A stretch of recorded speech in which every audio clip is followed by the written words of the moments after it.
Welcome to another episode of Comedy Wham Presents with me, your host, Valerie, and my sometime co-host, Miss Purrington, is snoozing at home while I'm on location from downtown Austin. ComedyWham.com is your place to go for features about all Austin comedy, including those passing through. You can keep up with us on Twitter and Instagram at Comedy Wham or on our Comedy Wham Facebook page. Please rate and review us on iTunes if you're listening. In addition to podcasts, Comedy Wham brings you articles, album reviews, and live shows featuring the best in Austin comedy in all its shapes and formats. Launched in 2016, the Podcast Project brings you funny people and their stories. As a fan, I like to delve into a comic's background and motivations, and will usually take a detour along the way. Consider the interview a way for you to get to know the folks that make the Austin comedy scene one of the best in the country. Now, this guest today is actually from North Carolina, so he's not one of our Austin natives. He is the co-host of a podcast called Eat It. I first saw our guest feature for Leanne Morgan, the darling Leanne Morgan, and I couldn't wait for his return to Austin, which happened this weekend. He's the winner of the World Series of Comedy in Kentucky and the title Ultimate Comic of Greensboro. Yeah. His jokes have inspired greeting cards. He's performed with Mark Maron, Louis Anderson, and Gilbert Gottfried. His Dry Bar comedy special is out now for your viewing pleasure, and he just recorded his debut album. Yes. Awesome. And 2019 is his 20th anniversary of doing comedy, and he's making lots of waves this year. And this will be the second interview I've done in about a month's span where I'm going to get into Rage Against the Machine because I want to talk about his encounter with Tom Morello. And now Comedy Wham presents our guest, Andy Forrester. Hi, Andy. Hi, how are you? I'm doing good. Thanks for meeting me here at the lovely Driscoll. I'm happy to be here. I'm just excited you mentioned Rage Against the Machine. Yeah. Well, it's really funny. I had an interview with a guest, Leo Garcia, recently, and they came up and I shared my Tom Morello story. And so let's just get into it. What's your Tom Morello story? In April, I got to open for Greg Barrett at the new Improv Raleigh, which is technically not in Raleigh, it's in Cary, a little suburb, but they call it the Raleigh Improv or Improv Raleigh, whichever.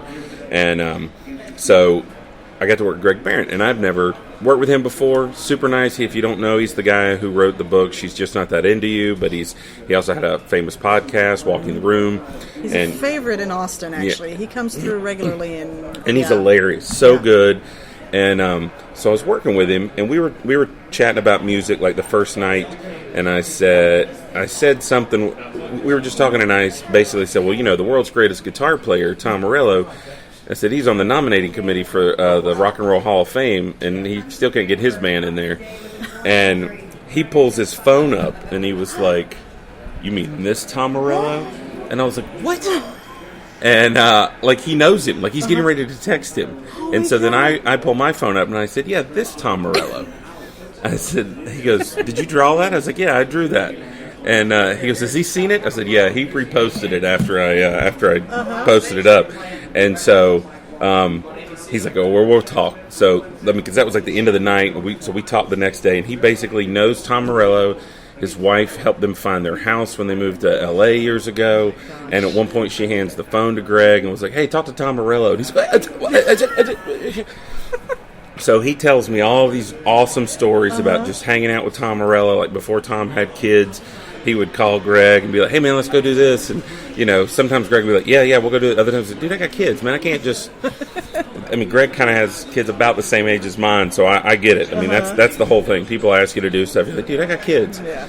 And so at the end of the weekend, I had a blast. Greg Barrett is absolutely hilarious, super nice guy. Mm-hmm. And he goes, hey, man, if you ever go see Tom, let me know, because, I could just message him. I said, well, that's next month. And I was going to the Epicenter Festival in Rockingham, North Carolina, and that was one of the main draws. Yeah, have a phone conversation out loud. That's nice, people. So, couth. Many people don't have it anyway. So yeah, we're sorry, rude people in the back. So anyway, so a week before the show, I contacted Greg, and I texted him. I sent him the picture I drew, and I said, hey, I said, if nothing happens, if you don't want to, whatever.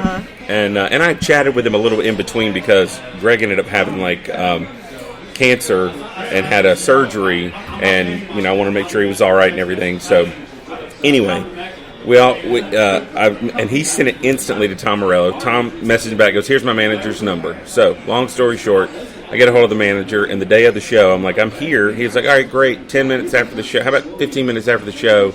I meet you on this stage, and so, and the show is awesome. I mean, it's a festival, so you're going from stage to stage to stage. And when Tom Morello, you're watching the stage, and it was still daytime, but sort of lights go out, so to speak. And he appears in the crowd, 10 feet behind me, pops up out of the crowd and is playing, on a little... Holy cow! Yes. And he plays, a song or two in the crowd. It was amazing. And then he goes on stage, and he finishes by bringing people up on stage.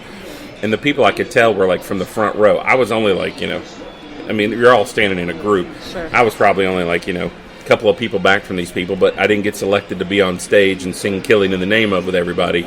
Which seems disappointing unless you know that you're about to go meet him. Yeah. And so, so anyway, manager comes, and the people at the who are that, he was the last show at that stage, and they were tearing it down. It was the last show at that stage. They were starting to tear it down, shooing us away. I'm like, yeah, but I'm getting ready to go meet Tom Morello.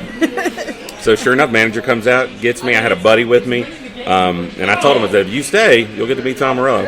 And guy came and got us, and went back there, and Tom comes off the bus, and I was just, I was floored, because it's what are the chances you get to,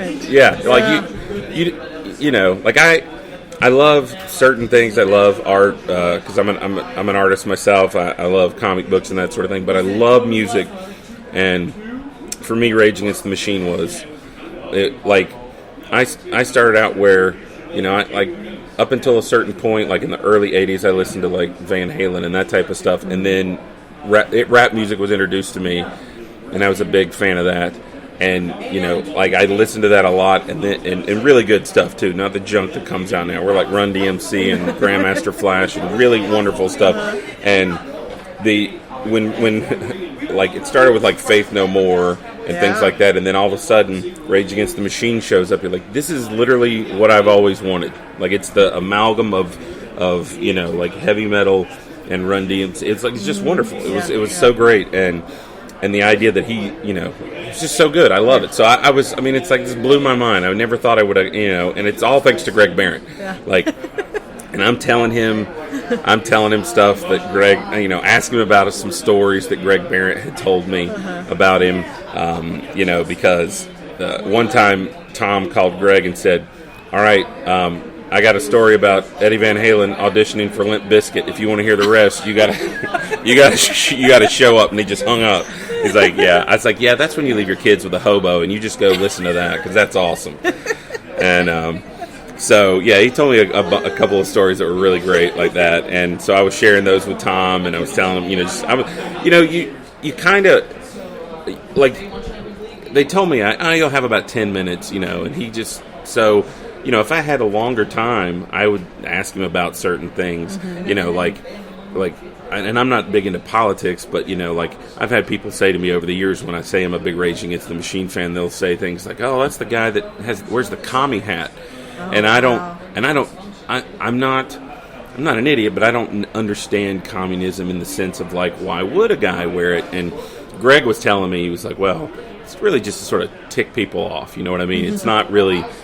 people see it, they're going to get mad. It's just, but I would love to know, all right, so, because I kind of understand Rage Against the Machine's politics, but I'm not a master at it. Yeah. I love the music, and I'm I certainly understand when, Killing in the Name of and that sort of thing. You're like, yeah, the horrible people doing horrible things. Yeah. So that's the kind of thing I would have asked him about, but I just was sitting there kind of somewhat gushing, but also, it really is, and I would tell him, dude, I follow all your projects. I'm I like Street Sweeper Social Club with you and Boots Riley, and he goes, dude, I tried to make him famous, and it doesn't matter anymore because he made a movie and he's super famous. I was like, yeah, I love it though. I was like, because I do, he put out that solo album that he put out last year, Atlas Underground, and I don't know if you ever watched that metal show on VH1 that they used to have. It was Eddie Trunk and the two comedians, Don Jameson, and then the guy from. I was thinking of something else. No, it's three guys, and they would talk about Pinfield. Matt You're Pinfield. thinking of Matt Pinfield. Yeah. This was on VH1 or VH1 Classic, and they would do talk about metal. Well, they were at that festival, and you could just go watch them talk on stage, real small stage, and they were like, well, Eddie said, I'm looking forward to seeing Tom Morello. He's a good friend of mine, but this new album, I don't know, man. Him and dubstep music, and I'm like, and Tom said, I told Tom that, and Tom says, yeah, he's not happy unless it's Trickster. So.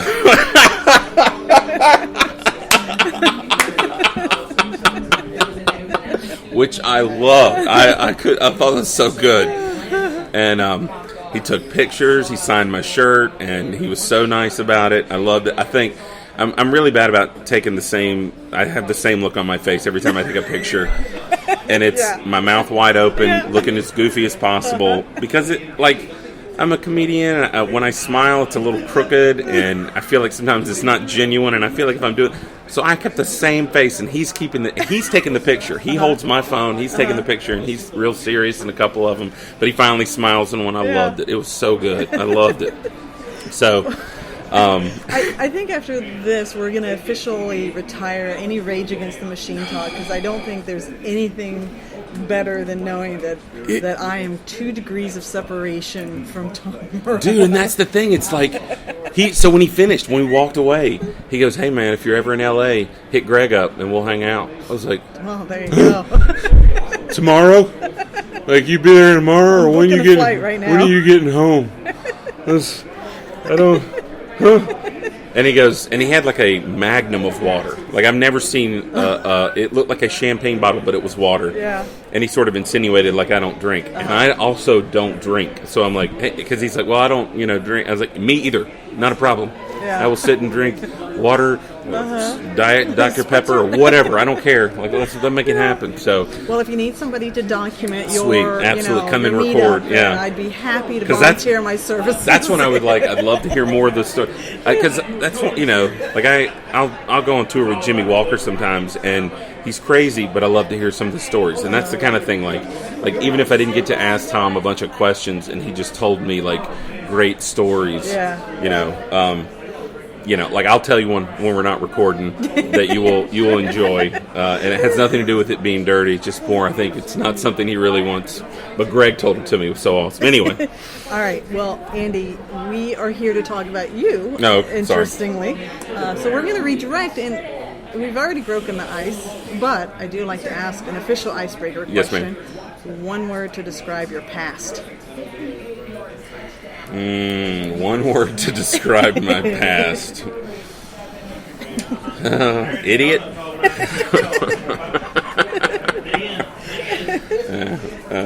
Usually, I like to play a little bit of a psychotherapist when I do these interviews. Right. In your case, and don't take this the wrong way at all, No. I think idiot is perfect for you. Yeah. It's I don't like I'm so nice. People are so nice. Sorry, there's So I am a self-deprecating comedian. I make fun of myself, almost exclusively, as opposed to making fun of other people. I mean, I do like my kids and stuff, but like I'm all about down on myself, and I'm not just like that on stage. I am a self-deprecating human being, and for example, I have to share this with you because it just happened on the way in here. It was the most insane thing. I just was walking here, and this is what I encountered as I was walking here. Yes. That's awesome. Keeping it weird. Keeping it weird, which is a dude wearing no shirt, just jeans, but they are rolled up to the knees, no shoes, drinking a coffee that looked like it was purchased at a coffee shop. And if you can go into a coffee shop barely dressed like this and get a coffee, good for you. That's definitely weird. So yeah, I just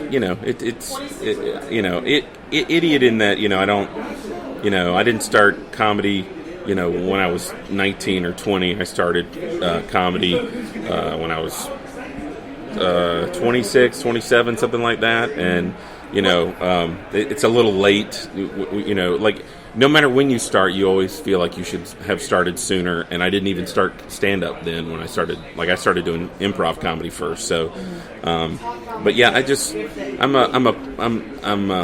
not a plethora of bad decisions, which is what I say about some people I know. But I just do a lot of dumb things that, great dumb things. Let's set that record straight. Yeah, they're great dumb things. Some of them are really. My kids are great, but they're dumb. They're not dumb. Sorry, they're psychotic. Kids, Yeah, they're psychotic. One of them's going to be a serial killer for sure. It really is. Like every day, we're just like, we're getting that call any day now. What sparked your start in comedy? It's hard to say. I loved it as a kid. I know that,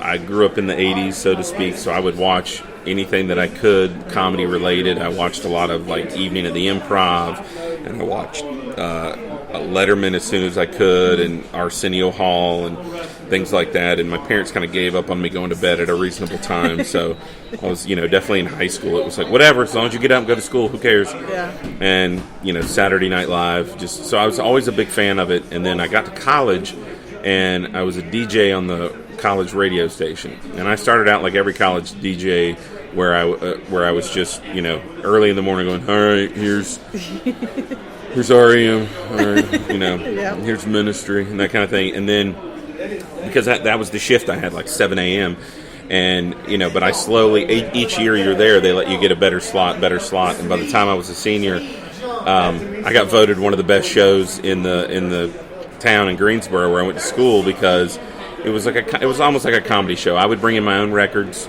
that I had, and some friends had, and I would play Winnie the Pooh, and then Run DMC, and then the guy who made sausage, Jimmy Dean, had a record, and I would play some of that. I got that from my buddy James, and then I would just play all sorts of things, and then of course the music that they have at the station, because I liked the alternative music. It was wonderful, I started in '91, huge year for music and alternative music and that sort of thing. So even though I would walk around campus listening to the Black Album by Metallica nonstop, and it was wonderful. And then so yeah, that's how I kind of and then I met my wife in college. Okay. We moved away for a couple of years and lived in Asheville, North Carolina, and I did nothing entertainment related, and I still didn't for a while, but then we moved back to Raleigh, where her parents are from, and I had said to somebody when I was leaving Greensboro initially, I was like, I'm gonna try and stand up at some point. I'm just gonna give it a shot.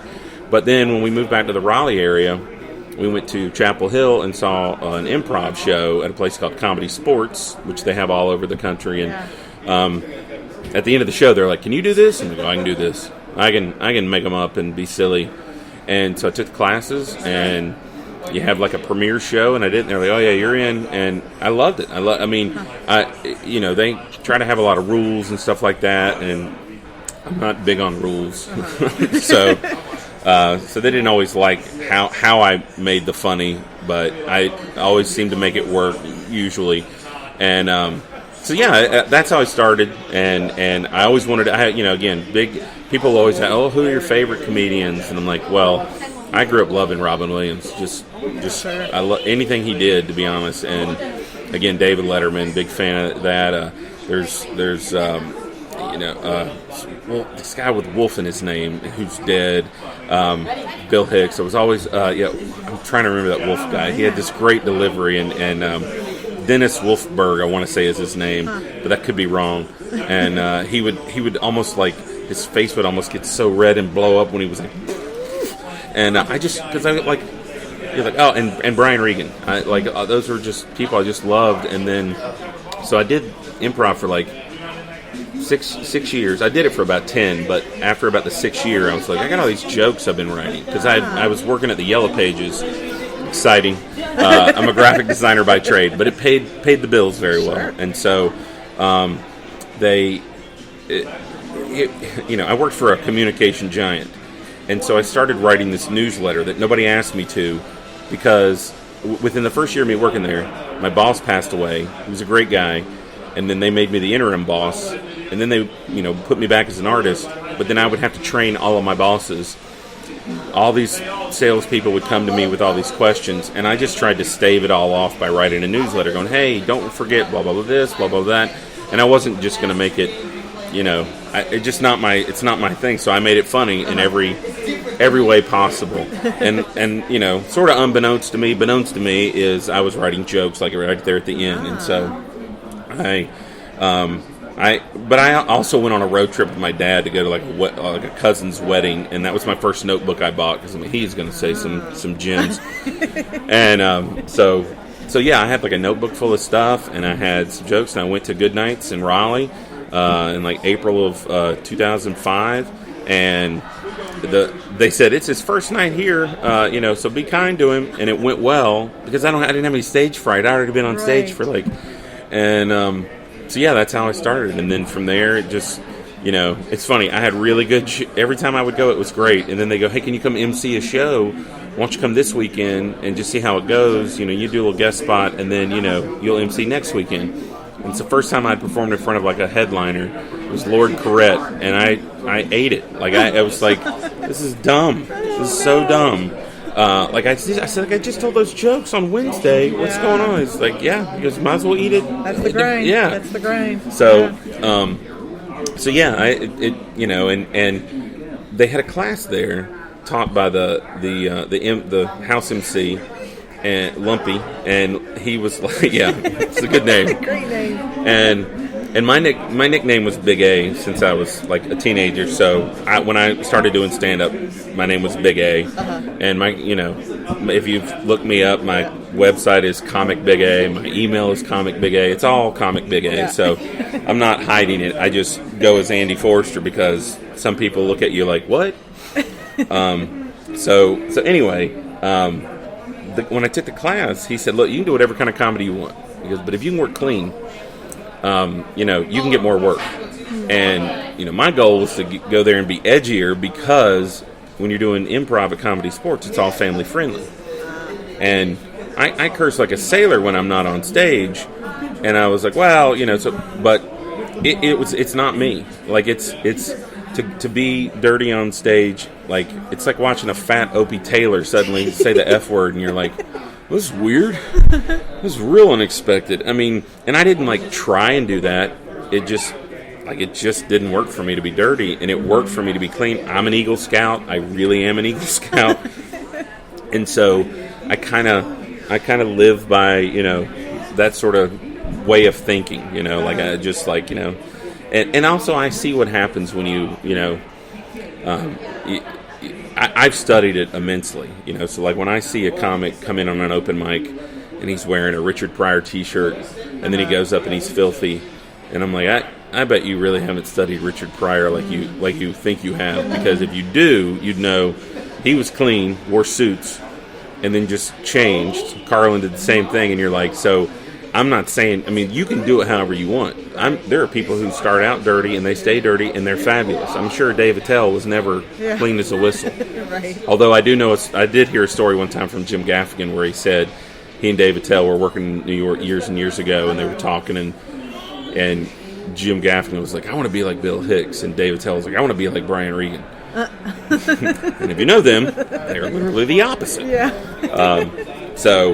Which I thought was awesome. Because that's kind of how it is. Like, I love Bill Hicks. I thought he was awesome, but I could never, I could just never do that. Like, I can only do what I do. And I've had people say to me, oh, you're kind of like Jim Gaffigan, or oh, you're kind of like, I literally had a guy go, you stole a Brian Regan bit. I'm like, I would never do that. And it was like one line in my act that was similar to one line in his. I'm like, yeah, that's like 5 words that are similar, and you're an idiot. So. So how far into you doing stand-up did you come to that realization? Because a lot of the conversations that I have to do with, you need to be genuine to who you are off the stage, because a lot of time that lends itself to success on the stage, but it's a little bit different with you. Yeah, because, well, when I say like I curse like a sailor off stage, I have kids, so I don't do it all the time. I think it's one of those things like, I'm almost like I was when I first learned to curse in like the 8th grade. Like you find out these words exist and you just start using them in a dumb way. Yeah. And so like I when I have conversations with friends that I know, it doesn't matter. Like the couple I'm staying with, she's very religious. He's not as religious. If he and I are sitting around talking, I can curse. It's no big deal, and I'll say anything. And when I'm talking to her, I have to remember like, oh, this is. And I've apologized to her several times. She's like, I don't care. It's just fine. I'm praying for you. And so she's super sweet. But I'm like, you're whatever. So yeah, like it's just one of those things where, like, so when you're on stage and you're, because that is sort of a hard thing to be where you're like, all right, well, this is me and who I am, but you're also like, but I also just want to tell jokes and like, I mean, I thought this joke up, and it may not have anything to do with me or the character of me, and that's really the thing. Like the difference between me off stage is that I curse a little more off stage, and I'm angrier off stage. Like I really try hard. Now I've gotten angry a couple of times on stage with like audience members and stuff like that. But I'm like, I just try to be as nice as possible because, I don't even like to broach subjects that are going to make, there's that thing where people will talk about politics, and some people are fabulous at it, and they, comics that do it, and I think that's great. I wish that I could do that. Like I mean, again, my favorite band is Rage Against the Machine. I wish I could go up there with those thoughts and start out talking about police brutality and make it funny, but A, that's not funny, and B, like it's just kind of not me. Like it is in a sense of like, yeah, I'm all against that, and I listen to this stuff I listen to Rage Against the Machine or a member of them every day. It's just it's sad but true, but I love it. Not really sad because it's wonderful. So I wish that and I've thought about that. Have you ever met Keith Alberstadt? I have not. He's a very funny comedian. He works clean. He's from Nashville, but he lives in New York. He's been on Letterman a couple of times, about my same age, and we've hung out. We're having an absolute blast. And I asked him, I said, sometimes, I worry about, I'm not very poignant, in my comedy. I am literally goofy. Mm-hmm. But at the same time, I'm like, well, there's plenty of poignant comedians out there. I wasn't put here, I believe I'm here just to make you laugh. I'm not, I want you to relax and laugh and have a great time. But if you're out there going, now wait a minute, that's complete. I'm 180 from your beliefs, then, and I've said some stuff that makes people, if I tell a joke and it has like like the joke I tell about my daughter, my 17-year-old daughter, and I'll be like, I take the mic stand, yes, and I will say, this is what my 17-year-old daughter looks like. Mm-hmm. She is just skinny as she's not black, but she's skinny as a rail. Mm-hmm. And to me, the funny part is I am so white. There's no way I would ever, if I made, and I've said this on stage before, if I could mate with the darkest human being in the world, which I would be more than happy to, I still wouldn't have a black child. That's how white I am. And so, and that's it's not racially insensitive to me. It's not, and I've done it. I've done it in a largely black audience. They enjoyed it just as much, so I don't feel that bad. But I've done some stuff over the years that I feel like, oh man, accidentally, or certainly not on purpose. And I had a joke I used to tell about a Prius I don't want to buy a hybrid car till they give them a much manlier name, because Prius is how a gay Southerner says Prius. And it's not. It's a Prius. It's a Prius. And it's not. Again, it's not. To me, it's not offensive at all in the sense of I'm not saying anything anti-gay or anything like that. But I did it one time at a university, and they sat there in dead silence, and it was my closer, and the guy who booked me was there, and he was like, "Yeah, you can't even remotely mention gay stuff at UNC." And I was like, "Yeah, I'm like, I come from UNCG." I was like, where people would call it UNC gay. That's how big the population was there of gay people. And it's, which again, I come from a very rural town that I grew up in where they don't accept that sort of thing. And I think that's why you have to go and leave your town and go to college so that you don't remain an ignorant. Right. You know what I mean? Right. And so I am, that again. As I say sometimes, I like everybody unless you're driving your car. So I don't care. If you're driving your car, you're usually a terrible person. But I don't care what your color of skin is, and I don't care what your if you are religious or not religious, or if you're gay, straight, or what, any of that. I don't care. I think I'm all fine with it. But sometimes I realize, oh man, I just wrote something that's more awkward than I think, or and I'll have to rework some stuff, and sometimes I just give up. For whatever reason, it stops working. That joke, right, the Prius joke, it worked forever. It was great. That one place it didn't work, but I just kept telling it. And in North Carolina, where our politicians are super stupid, just really real dumb. Well, Texan politicians are much better. I've heard tell from my buddy. They came up with an election for a law to make gay marriage super illegal a couple of years ago. Yeah, and by the way, it was already illegal based on their laws. And then they had another, that's what I call it, make it super illegal. And the funny part was, of course, the law passed, which was dumb. But if you look at the state, they would show a map, and every town, every big city that had a college in it was blue, but the rest of the state, where it's the woods, was, they're like, yeah, man, we hate. I'm like, yeah, come on. And so after that, the joke has nothing to do, with that, but after that happened, and again, they got their way, but it didn't work as well, and I was like, yeah, I don't want to tell that, and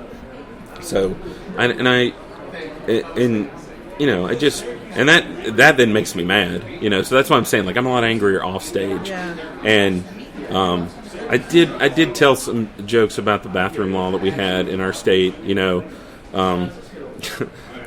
about the people, they made it another law that ruined a lot of businesses in our state about the bathroom law where it's the gender of your choosing. Sorry. I apologize profusely. I'm sorry. You can use the bathroom of the gender you identify with or whatever it was, and I'm not gonna lie to you, I have been in the women's room a bunch of times because I have two girls, and sometimes the men's room is the worst. And so, when you have little girls, you gotta take them to the bathroom. I mean, literally, I took my oldest one to the bathroom when she's a little girl, and they have to sit on the toilet, and I'm in the men's room. I'm like, all right, keep your hands to yourself, don't do anything. Men are idiots. I'm not gonna lie to you. The last time I peed on the seat, I was probably 4. I can't remember a time that I have peed on the seat since I was a little kid, and I don't get when grown men go in and pee on the seat. But you got to sit there and polish it off. And I was like, don't touch it. She has her hands behind her back, and then she licks the rusty stall wall. Licks it. Licks the rusty stall wall. And do you know why a metal wall in a bathroom stall is rusty? Yeah, exactly. So gross. So you're like, I'm going to go, I know women hover and everything, but my God, I don't think they have rusty stall, those are my experience. So to be in a communal bathroom is nothing. And if you think about it, your house has communal bathrooms. Right. You can't go in the same bathroom that the women, I do it every day. As a matter of fact, I'd love for them to stop coming in the one that I use. They're terrible. The ladies that live in my house, wife excluded for the most part, are terrible bathroom users. I have 2 girls. They don't know how to change a roll, flush, anything. They're terrible people. So that's why I'm like, it's so dumb, because really, and the governor at the time, he had all these terrible ideas. They were all backwards. They were racist. They were homophobic. They were all that, and and I'm like, and all which sucks because again, I believe in everything that Rage Against the Machine. I know I'll keep bringing that back up, but I believe in what they do, even though I don't quite understand all. But I'm a bit of a chicken, so I'm not going to go. I guess lazy is also another thing. I'm not going to go downtown and hold up signs. I'm just going to vote and make fun. Is what I'll do. I think I posted a picture. Again, I'm a graphic designer. I'm not going to lie to you. I've been doing it for 25 years. I'm really good at it. And so I made a picture of a box of douche with our governor on it and named it, I think it was McCrory was his name, McCrory douche. And then every little thing they have on a box of douche, I, like hating gay people for over 20, whatever it was. And so, and I just put that out there because it, and I've even learned to stop doing that sort of thing just for me because, like, social media it'll make you they look for, it's just like when you post a picture and somebody's looking in the background for something to comment on. You're like, I don't need this because as much as I am a chicken, at the same time, technically I'm like the Incredible Hulk. I'm like, don't make me angry. You don't want to see me when I'm angry. It's not a good thing. Like, so just ask my family. Like, they're the ones who get the brunt of it. So, like, I got mad the other day in traffic. Like, just several things happened. And when I got home, I ignored my family. And my wife's like, what did we do? I'm like, you didn't do anything. I had a terrible experience going to the store on a Sunday. and I literally slammed on my brakes and almost put my car in reverse to go shoot people. And I don't even have a gun. Like, I would have like they were terrible. So, because that's, I didn't. That's just how my brain works sometimes. So, I think I meandered. I do meander. So if you're like, dude, he is, we'll get me back on track if you need to. But that's so my, like, I worry about being poignant, but my style is I'm just goofy. It works for me. I've been told numerous times that my facial expressions on stage are good. I don't technically sit around and practice them, but I grew up in a house where when I was using the bathroom, you're looking at a mirror. If you're sitting on the toilet, you're looking at a mirror. Kids are always. My son does the same thing. He's just You're like if it's something, it's so there's a couple of jokes. One day I wrote a joke where I was like, all right, I think it works like this. And I was just writing it in my head, and I just walked in the bathroom to go do it, and I was like, yep, that's how that works. It's like a jellyfish joke about, jellyfish are not made of jelly, as I had hoped. Jellyfish are made of... And I can't really see myself, but I kind of was like trying to look. I was like, I think that's how that works. And so, jiggle, and I have done career day at my kid's school, and I tell that one and the tortoise joke, and any one of the ones where it's more physical they love, but I tell them it's hard to tell y'all jokes because you're going to look at me like, what are you talking about? Oh, I guarantee you, when I saw you featured for Leanne, I actually featured for Brad Williams here last year. It was Brad Williams. No, you're fine. I have worked with Leanne Morgan. Right, I love that's her. Why I connected you. I love her. She is she is a darling, and if I could bottle up her voice and anyway, we'll talk about her tomorrow in a minute. No, so, I'm going to see Brad Williams, who I've seen a number of times at Moon Tower, and I know his style of comedy is very edgy, in your face, fuck you kind of comedy. Yes, yeah. I see you walk up on stage, and I'm like, pardon my French, no. I adore you, but I'm like, what the hell what's this guy is this goofball we're going to do? And I get just like, I'm this kind of audience member. Luckily, I was in the back, so you didn't see it. By the way, I get it. Yeah. I get it. I've seen me. I get it. I totally understand. And that's the thing. Like, if you like, if you, and that's kind of the hard part about getting even booked is like, you send people a picture, you send them a video, and I'm like, and I always tell them, look, just come see me. Right. I was like, I don't know a better way to explain it. I'm like, it's, I'm not the highest energy comedian, but I am not low energy. Right. Yeah. And like, have you ever met Dale Jones or see Dale Jones? I have not. Okay, well, you should Google him. Okay. Watch him. he moved out to L.A. and was trying, and they would literally put him on TV, except he moves so fast that the camera is a blur. It's what that's what I heard. So like he's awesome. He's absolutely hilarious. I love the way he does comedy. And then do you know Dusty Slay? I don't. Dusty Slay. Oh my gosh. Well, it's fine because I feel like he is literally blowing up right now, and he will be, if he's not here, he will be. Okay. So if you see Dusty Slay on the lineup, go see him. Okay. He is low energy, and it is so good. I worked with him in the Outer Banks, and after like I would finish doing, I'm sweating profusely. Yeah. I'm being high energy. I just did the tortoise joke, and then he comes up and he's like, puts his hand up. It's kind of his signature. Hey, everybody, how we doing? Like, I would bust out laughing at the juxtaposition of me just being up there and then him being so low key. And so I don't know how I got into all that. I was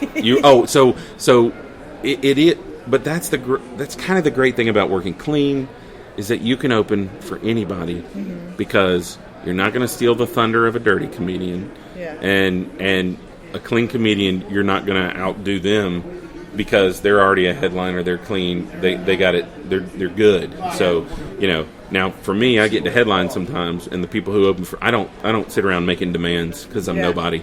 But I get to headline sometimes, and I'm not like, could you please make sure, except for my album recording. And because they let me have my own show, I was like, well, can I request the comedians? And I pulled a couple of clean friends in. I told them, I was like, look, we're not advertising this as a clean show. I love the way Brian Regan has said it for years. Like, he doesn't want people to go like, oh, Brian Regan's my favorite clean comedian, or Brian Regan's clean. He just wants you to know he's fun. The same. I want the same thing. Right. Nate Bargatze's the same way. Or Gotze. I can't remember how you pronounce it. But he's from Nashville. And by chance he works clean, but you don't go around advertising it. It just is something that just sort of it happens. And so I never advertised that my album recording was like a clean show.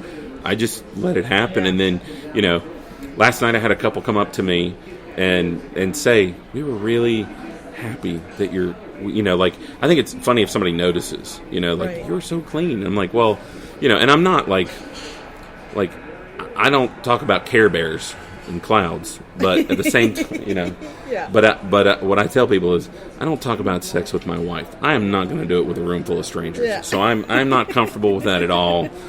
It's just like I'm not comfortable talking about certain things, and I think that's what lends it. Talking about sex a lot of times is what ends up being super super dirty, and that sort of thing. I mean, depending on the show, if I'm telling a story about my kid crapping off the side of the tub, I won't say crap. And so, but it's fun as an audience member too sometimes. Like, it didn't dawn on me the first time I saw you that you were a clean comic. Like, I don't often, which is good, by the way, because I kind of hope that you and I'm not saying that's what I'm aiming for. Yeah. I'm only up there to be funny. I'm not up there to be like, I'm here to not curse and not, like, I'm not. That's not it. Yeah. It just and I've done country club gigs, and you got to be clean at the country club gigs. Yeah. But the guy who books me does a 20-minute bit on the word shit. He is British, and so he can get away with it because you really aren't concentrating on the fact that he's cursing. And really, I don't personally think shit's a terrible word, but he's like. He's British, but he married a lady from North Carolina, and my father's like, it's a shitload, and you're like, and then he's like, all these words that we've added that to, dumb shit, and all. I just love it. Yeah. And I work with him, where he's the headliner, I'm the feature, and I will say, my kid shit off the side of the tub. And I apologize if we're not supposed to curse on here, but I heard you say the F word earlier, and so I figured we're okay. Yes. But I try to also like my podcast. Me and David were always somewhat clean, and so but I have done it where I'm doing my set, and I'll get to that towards the end, and I'll say my kid shit off the side of the tub, and all of a sudden they clam up on me, and I'm like, you people. But he'll then know not to do 20 minutes on the word, and I'm like, and I'm like. I said, and I'll even address it. Like, y'all know, like, it's one word, and your neighbors aren't going to shoot you like for here laughing at it. So yeah, it's because they get prudish and that sort of thing. So yeah, again, I'm not trying to advertise it. I appreciate it when people are like, I don't think he said anything all that offensive. And it's not that I'm like sitting around doing that. It's just that's what you've created for yourself. It is, and I'll tell you, I have people, other comics, ask me, how do you do that? How do you write clean stuff? And I'm like, well, sometimes I write them. I said I just don't think like everybody. Like, I think everybody tries to have that idea of like, well, I don't think like everybody does, and a lot of people are like that. But I literally like, I'm a dude who doesn't like sports. I am a guy that doesn't drink. I'm a guy that's never been drunk, never been high. I don't sit around going, I need to have the manliest car, even though I drove here in a Dodge Charger, but that's a rental, and I didn't pick it. I just don't. And I think my older brother always, I like art. I like, I'm an artist. I love that sort of thing. And I think my older brother just sort of always secretly thought that, well, maybe he's gay. Because you're not manly enough, which I find insane. When I told him I was having a second daughter, my older brother was like, well, of course you are. Because I know. And he's a somewhat smart fella, but clearly not in the biology department, or he would know that's not how that works. Right. You know what I mean? Like, that's so dumb. So dumb. And so I just don't. So as an example, I had a comedian, and I knew him from improv, and he's one of these. I meet a lot of guys, or I know a lot of guys who've done improv. They're like, man, I really would love to do that too, and that's how I got into it. I was doing improv. One of the guys doing improv said, hey, I've been doing classes over at Good Nights. I'm doing a show. Who wants to come see me? And I wrote back, yeah, I'll come see you. Anyway, how does this work? How do you get in there? And so I have people ask me, well, can you? And I have low self-esteem. I'm very self-deprecating. I know that sounds crazy. So I never think like I'm good enough to like teach somebody to do it or anything. I don't, or give sage advice. But he was like, he was telling me he's doing all this. We'll just call it sex jokes because again, that's not my. And he goes, I just keep writing this because it's a conversation I had with my dad about, I'm like, he goes, how do I stop that? I said, stop. I said, go with this idea. You've written that joke, and you like it. Now put it in your back pocket and stop doing that. And his name is Wafiq. That's his name. And I'm like, your name is Wafiq. How many people do you know named Wafiq? I was like, so, I was like, you should make fun of that. I was like, you're a black guy who's Muslim. I was like, I would not know you're Muslim unless you told me. I was like, so most people probably don't. I was like, I said, my wife works internationally, so she will have Muslim people from Indonesia come over to our house, like, throughout the year and stuff. And they're good sports. So I'll be like, all right, we're having bacon wrapped pork chops tonight. I love it. I love it. And they laugh. So I wouldn't do it if I thought I was offending them. Yeah. And so I was like, make fun of the fact that you get invited to so many pig pickings. You know what I mean? Just find, and I laid out like 5 different things, and I have like a ton of premises that I'll just put in my phone or in a notebook that I don't flesh out that I should. And I could have easily just been like, well, here, you can have this one, or I never tell this one, or whatever. But I was just like, I know him not well enough to know like a ton of stuff. I said, but just go with this. I said, and stop thinking about sex. I said, I get it. He's younger than me, I said, so that's where you're at in your life. Is you're thinking. I said, but just think about like if you get up and say that in front of an audience, like I won't say telling jokes in front of your mother because I'm not my family. We won't get into that, but I was not a fan of my mother, and that's the nicest way I've ever put that. But my mother-in-law, who I love, my mother-in-law, I wouldn't want to get up and tell certain jokes in front of her and make her feel uncomfortable. And the funny part about that is my mother-in-law thinks I tell jokes about her, and I don't. Oh. I did a gig at the church one time. They invited me, and I came and did it. And for like the older people in the church, and she was there, and I said, my mother-in-law thinks I tell jokes about her, which is not true. I have never told one joke about her on stage. and like if you're married, you and your spouse talk about your in-laws, one way or the other. So it's, but it's all in good fun. It's not like, unless it's my mom. And so, and some people be like, oh, is that why you do comedy? Because, there's painful, usually a lot of comedians have painful stuff. Yeah. It's certainly, I'm sure it fuels it somewhat, but I've never gone on stage and talked about it.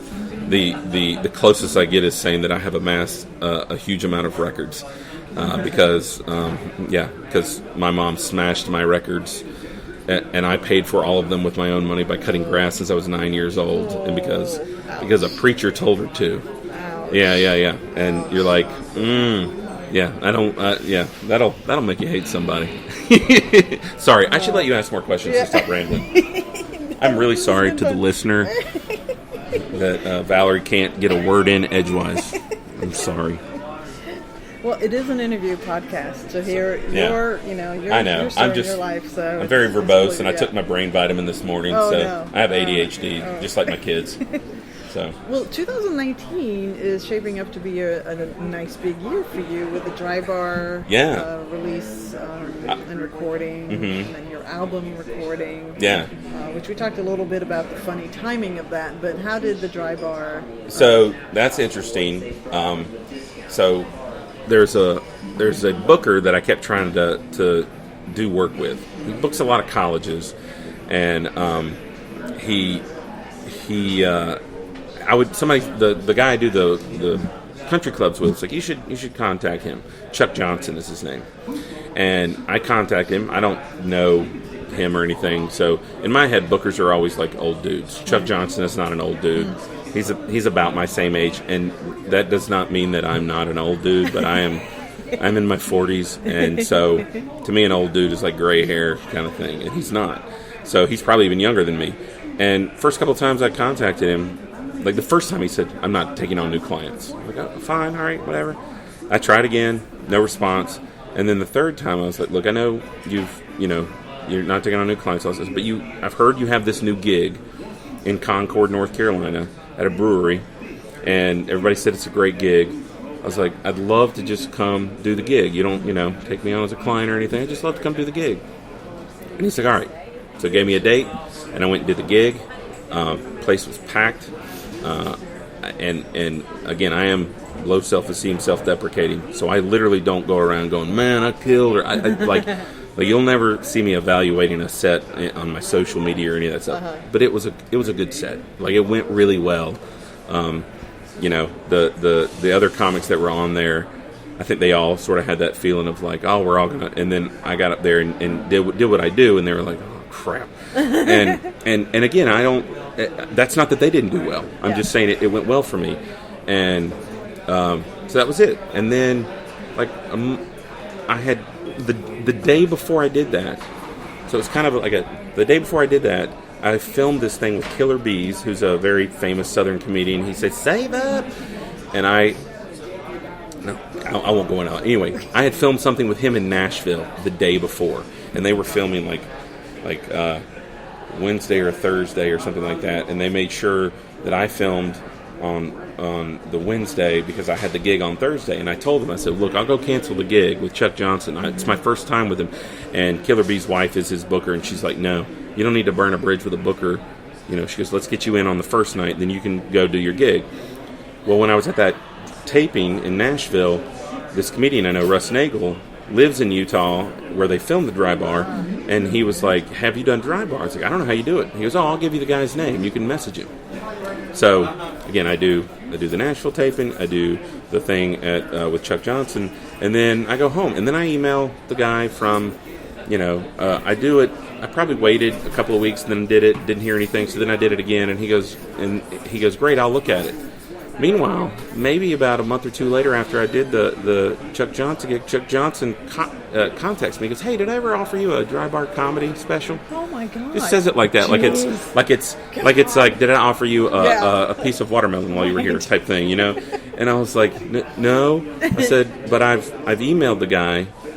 I haven't heard back from him." And he's like, "All right, well, let's not put too many spoons in one pot. Let's hold off." And then it was like Christmas of last year, right around there. And he was like, "Did you hear anything back?" I was like, "No." He goes, "All right, well, give me some avails in April." I was like, "Okay." I mean, it was like December. I mean, I think this probably happens to a lot of comics, especially when you're not famous, and I'm not.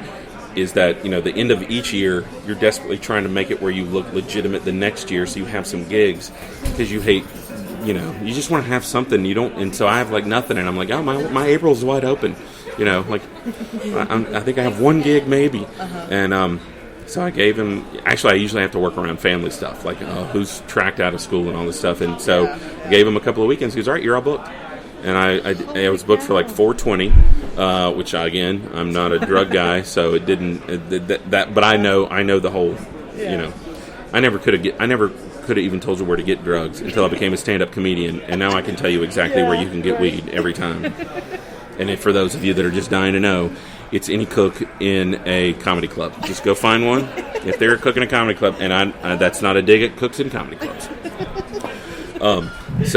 Or a comic, to be honest. Most of them, I was talking with Gareth last night, and when he found out that I have never been drunk, never been high, and I don't like sports, never been to. He's like, "We need to do there needs to be a TV show with you, and like it's called Firsts, and it's just you." I said, "Yeah, I can't tell you how many comics are like, I'm gonna get you high." I'm like, "No, you're not." Yeah. And so that's how it got scheduled. When I scheduled it, they were like, "All right, get your 40 minutes ready." And then a month before, they emailed me, "All right, just double checking. We're looking forward to your 25-minute set." And I was like, you signed a bunch of contracts, and so I was like, "Well, just curious, what happened to the 40 minutes?" They're like, "Oh, well, it's gotten really popular, and we were taping 2 comics a night, and now we're doing 3, so it's down to 25 minutes. It's not the end of the world. I'd still get to do a dry bar comedy special, but you're like, I've been planning this 40 minutes. They send you, so it's for those that don't know, dry bar comedy is filmed in Provo, Utah, and if you don't know about Utah, it's full of Mormons. You don't do it in an audience full of just Mormons, but there are Mormons there. It is a dry bar. There is soda and popcorn and candy, and it's not, there's no alcohol, which, to be honest, is fabulous, because having been at the show on Thursday night where they kicked a drunk woman out at Cap City, she's dumb. I said, they didn't kick her out during my set, but she talked during my set, and I said, "I have the scariest Halloween costume," and she blurts out, "You go as yourself." Oh, Lord. Oh, yeah. And then I have to decide, am I going to be ugly and hateful to you, or am I going to, so I pick on myself. I'm like, "Oh, you looked at me and said, his self-esteem looks a little too high. I should really bring him down. He seems way too confident of himself." And then I just said, "No, I go as you, ma'am. That's what I do." So that way, the audience loved it. The audience was like, "Awesome. That'll get her to shut." And it shut her up for my set. But anyway, but they send you a video that goes over all the rules, and it's not really so much rules as it is like, if you do, like, you've already been chosen because you work clean, but you need to be dry bar clean. You need to be Provo clean, because we have Mormons here. And one of the things that I didn't know is you can't say, "Oh my God." Oh, wow. Yeah, sorry. I wanted it to be facing us, and it started turning. I'm assuming it's me. It's turning away from me. So you can't say, "Oh my God," because to them that's the same as saying GD. Any sort of, unless you do it a very specific way, and you're like, "So we're praising Jesus," and whatever. And I will tell your listeners, and hopefully none of my in-laws are listening. I'm not a very religious person. When your mom breaks all your records in the name of Jesus, and then you wake up and realize that some stuff. Anyway, yeah. Okay. So I hope I didn't offend you. No, Yeah, breaks my heart. Yeah. I mean, it's again. I'm not, and it's not a. It's I don't necessarily have a problem with people,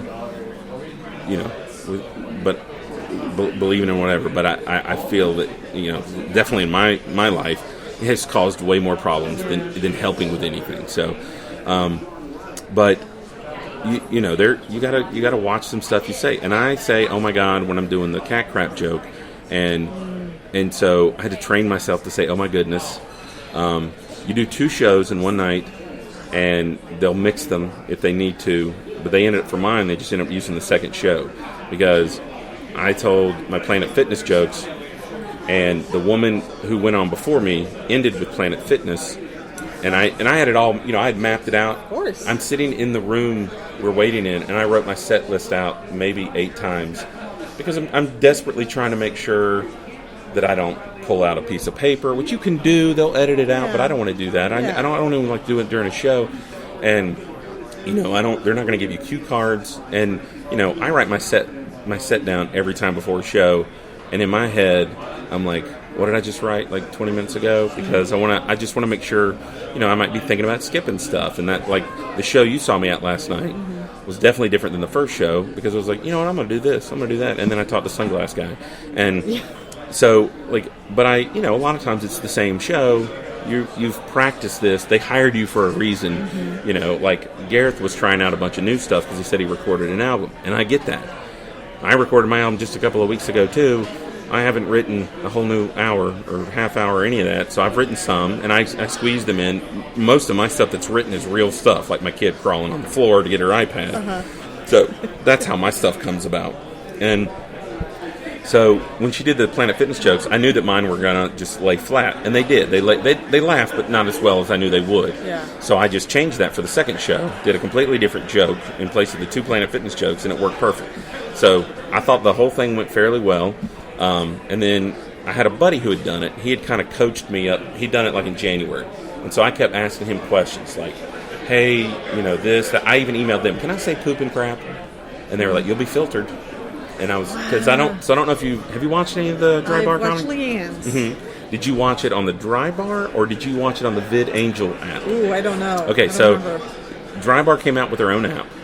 And if you go watch it there, they don't filter. But if you go to VidAngel, that's the company that films it. They are specifically probably a Mormon-based company, and they will show you anything just about that you can see on TV, and they'll filter it. You can watch The Sopranos filtered.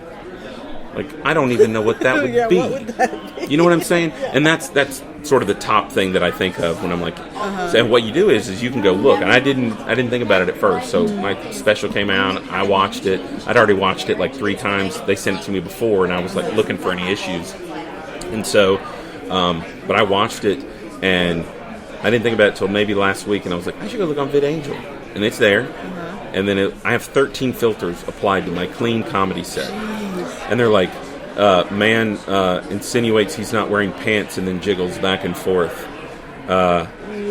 Yeah. That's me doing Winnie the Pooh. And I'm like, I think they read more into that than they...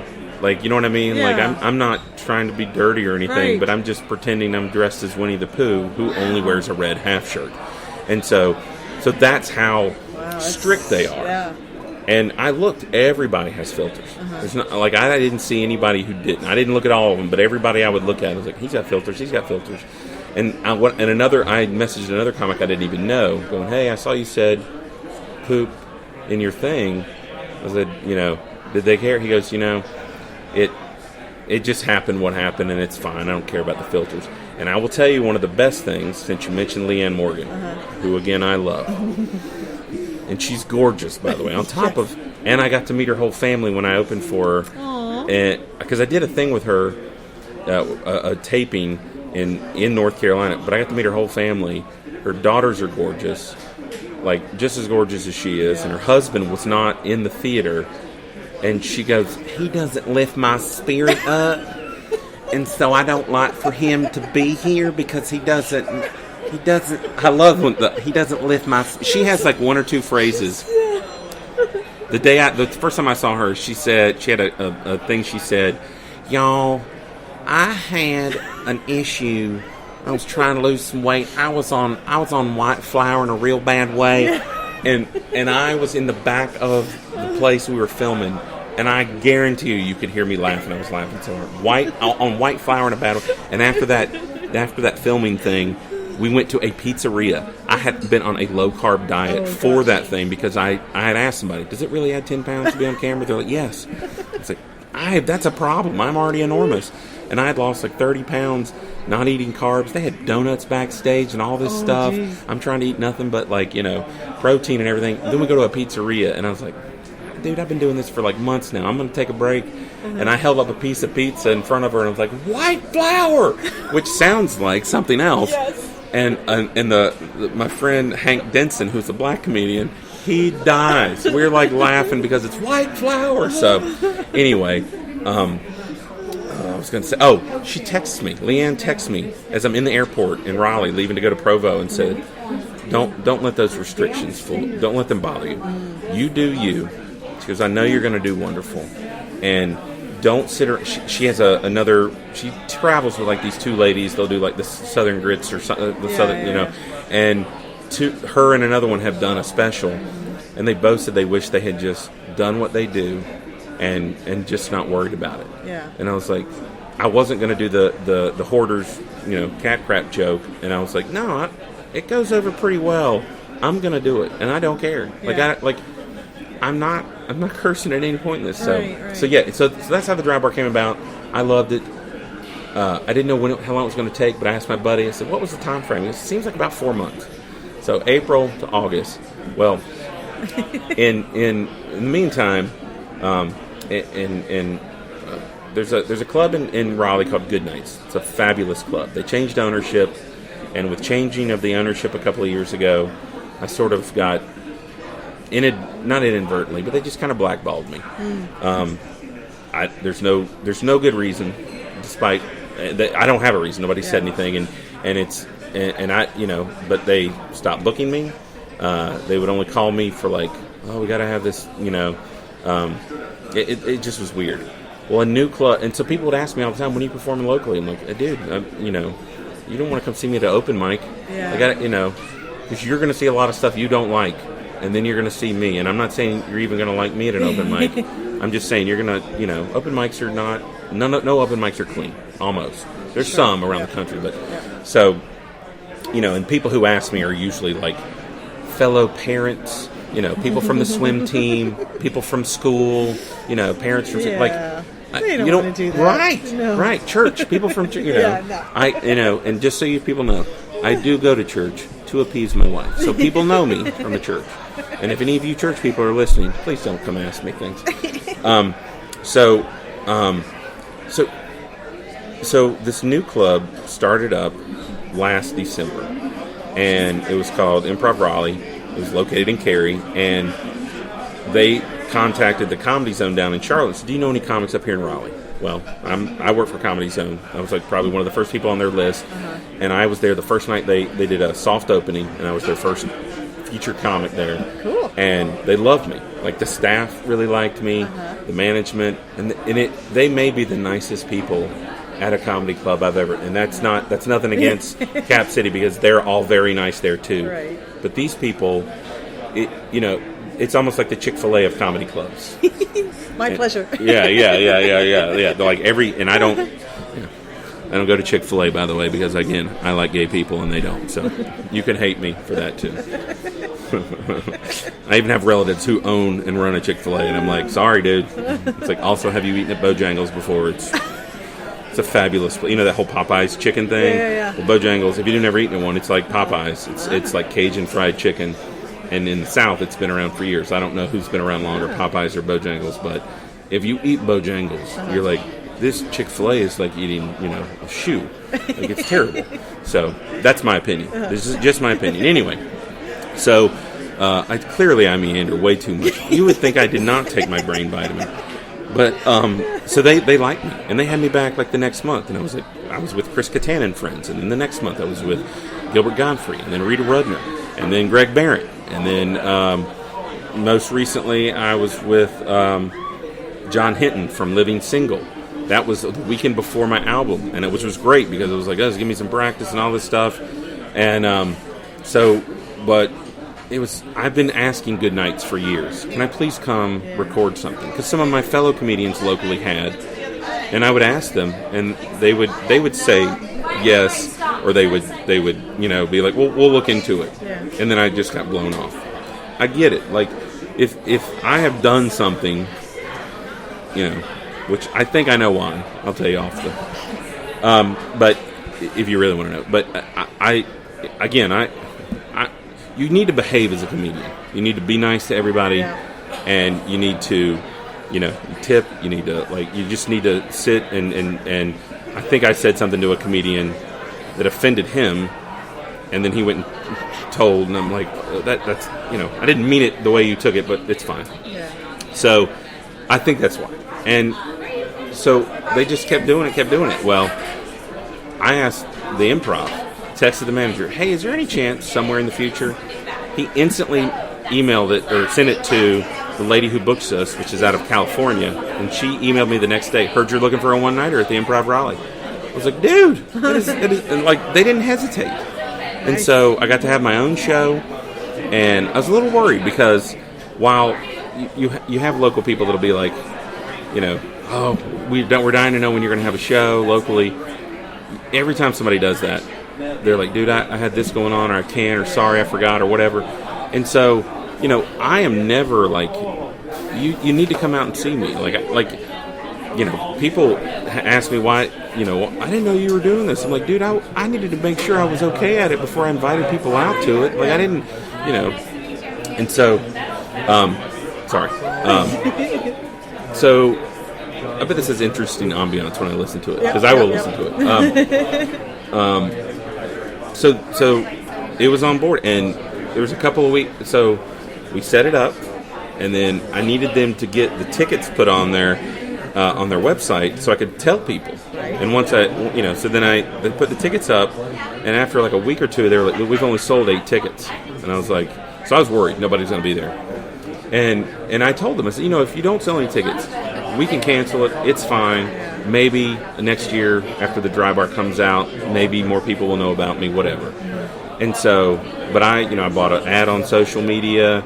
I had a friend tell me, like, you should do it on Instagram. I couldn't even do it on Facebook because my page is just a personal page. It's not a business page. And I really didn't want to. Facebook is such a nightmare. It is. Like, I have a podcast, and I bought ads for that all the time, advertising the podcast. And I would just spend like $15 a month. It was fine. It didn't bother me.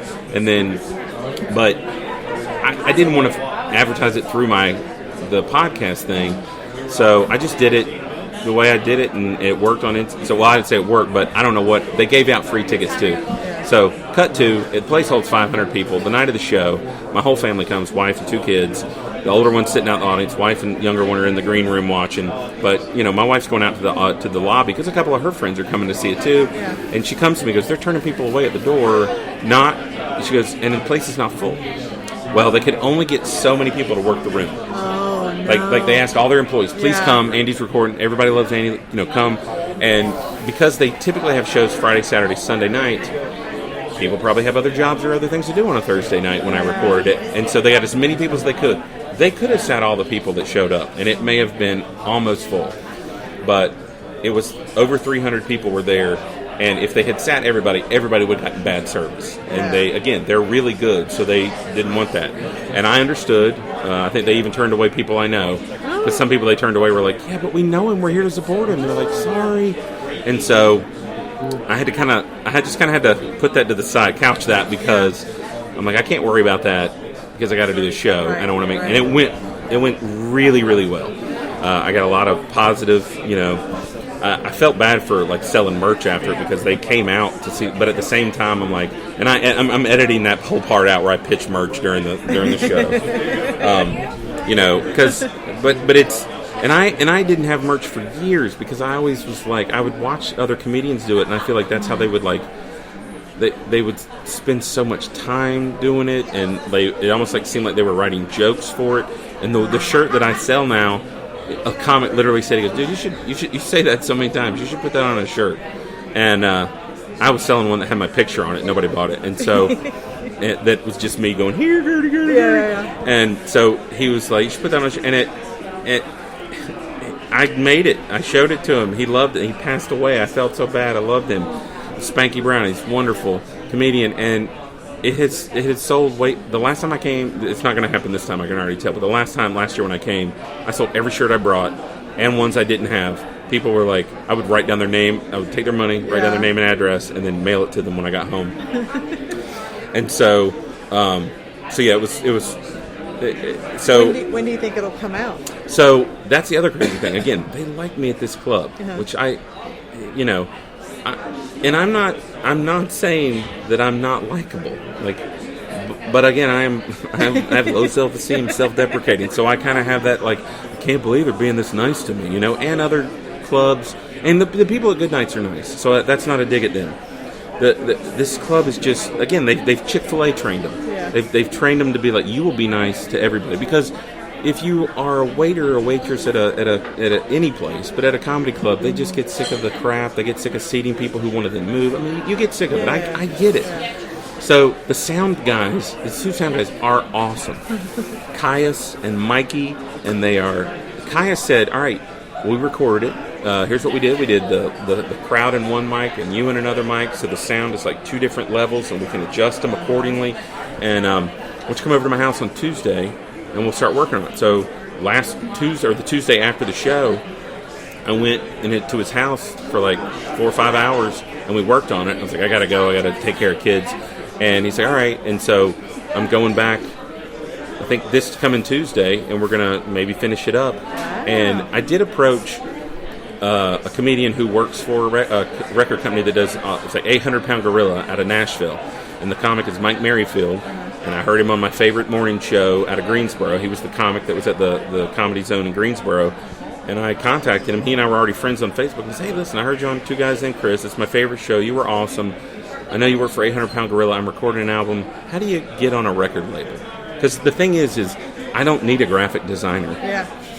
I'll make my own album cover. Right. I've got these guys that are recording it, and I'll find you can produce your own stuff, so it's fine. I'm not going to sit and burn CDs. I will, but my plan is not to burn CDs on my CD burner at home. My plan is to find somebody to mass produce them so that I can then sell them. And also, I really want to get it on iTunes. I really want to get it on Sirius XM, to be honest. That's, like, you get a lot of traction with that, and it's all, the goal is to just be more seen so that I can headline like almost every time. Yeah. You know what I mean? Like that's really what I want. That's the whole, that's what, like if somebody was like, hey, you want to be in a movie? I would love that, but I'm not like a trained actor, but I've done a couple of small things with friends type thing, but I'm, and if somebody saw me or like, hey, you want to, like, I'm all for it, but I just want to make it where, and I want to make it feel like I'm contributing to my family better than I have. Because when I had a day job, there was no question, I got paid good money. But my wife has an awesome job and gets paid good money to do what she does. And it's the job that keeps us from being homeless. And so I would, I would love to be a famous comedian like Jim Gaffigan or something like that, to where I was the primary breadwinner. I would love for that to be the case again, but it's just not.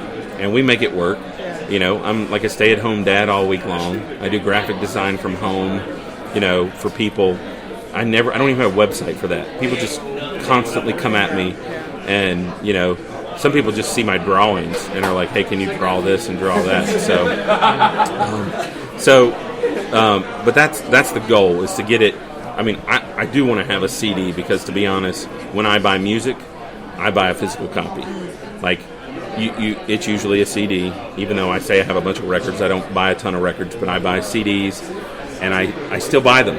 I don't know if you like Rage Against the Machine. You like the band Tool? Yeah, but I haven't gotten their album. Oh, just teasing. I pre-ordered it, and they sold out of the physical copies. And if you open it, there's a video in there. Oh my gosh. Yeah, it's a video screen. It comes with a cord to charge it. Oh my god. Yeah, it is. It's fancy. Wow. And initially it was like $50, but then Amazon was selling it for like $35, and it was awesome.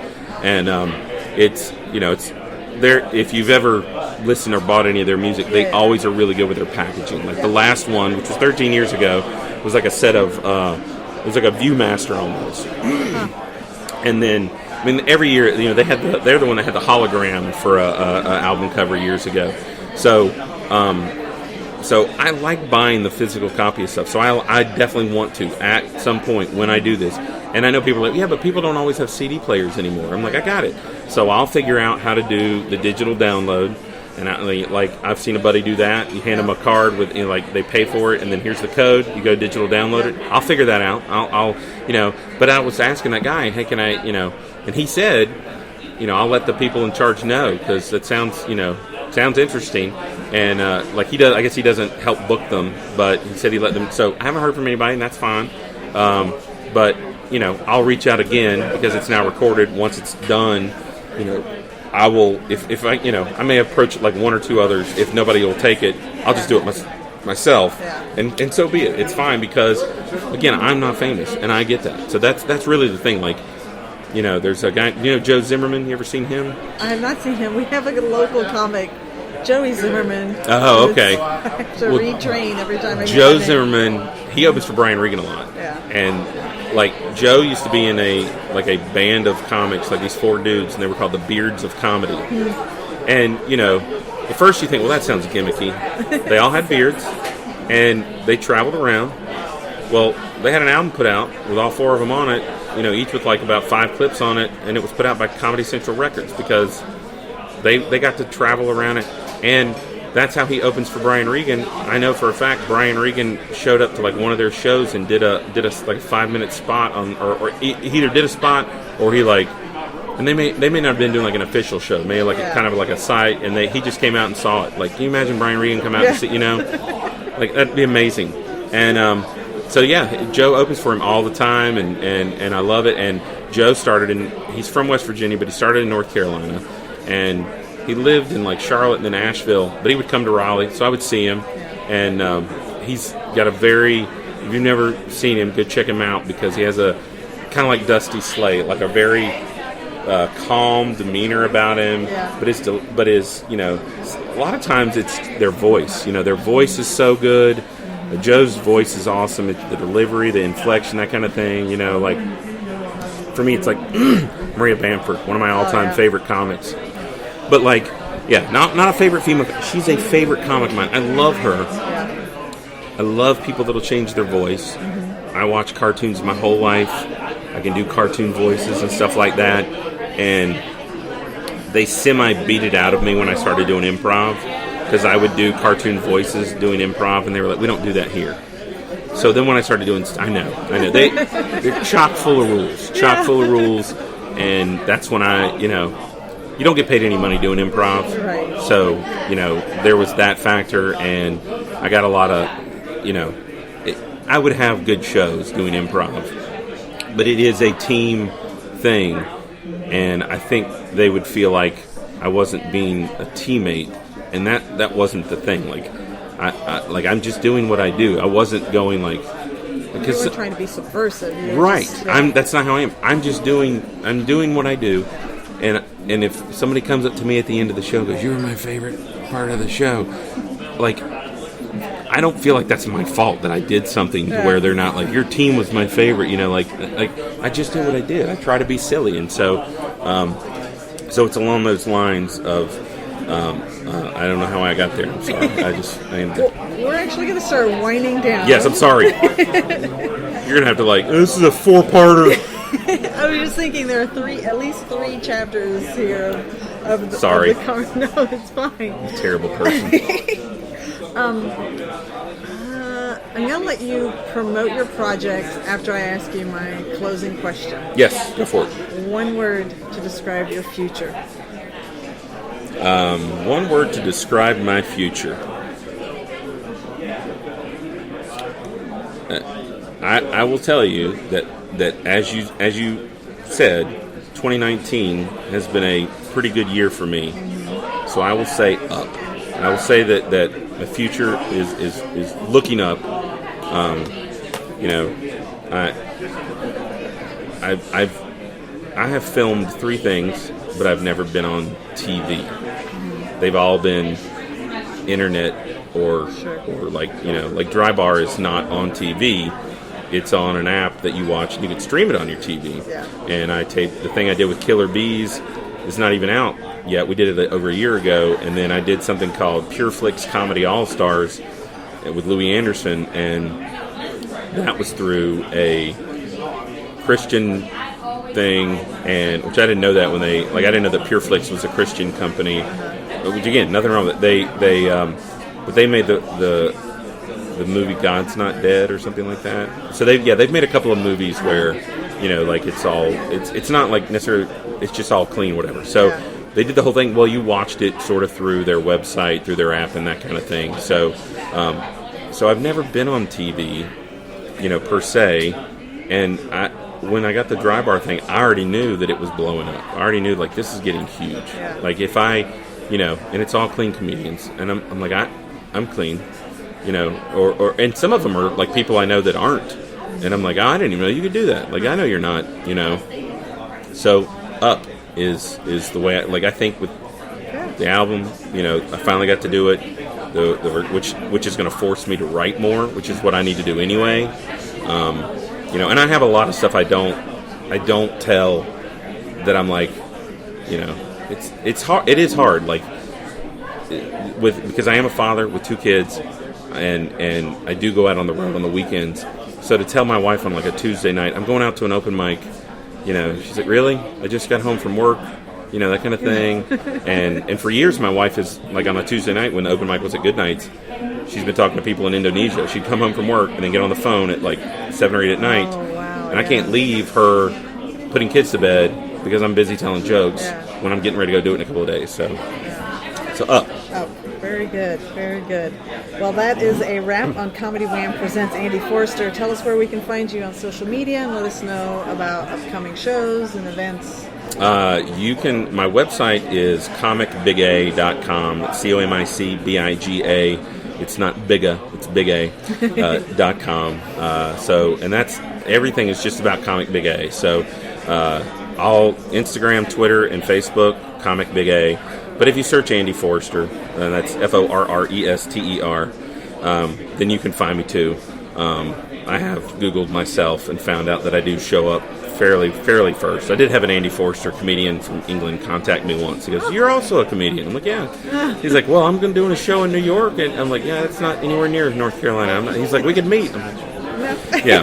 Like, you don't just take a jaunt up to New York from North Carolina. Like, I mean, people do, but not me. So yeah, you can find me on all those platforms. I do have a Dry Bar comedy special. You go to the App Store on your phone, search for Dry Bar Comedy. The app is free. To watch them is free, which is funny because previously the VidAngel one, you paid $1, which was, I've watched some for $1. I watched Leanne's for $1. It was so worth it. But now you can watch them for free on the Dry Bar. I think they just realized it's so popular that it's going to get its own traction. I mean, there's one dude who has 100 million views or more on one clip. And so, I mean, I don't want to say it's sad, but like that is, you know, like I see clubs going, booking internet sensation or YouTube star or whatever. So, you know, as somebody who loves traditional stand-up comedy, you know, and I like other stand-up comedy, but I like the idea of like you make your name for yourself by getting out there and working hard, putting in the time, you know, like I like, but if you're an internet sensation and it works for you, so be it. So, you know, but that wasn't my goal, but my goal is to get just out there. So anyway, I think I've overshared now. I'm sorry. This has been Comedy Wham presents Andy Forrester, or Big A. Yes. I'm Valerie, and that's been funny. Thank you, Andy. Thank you. You're awesome.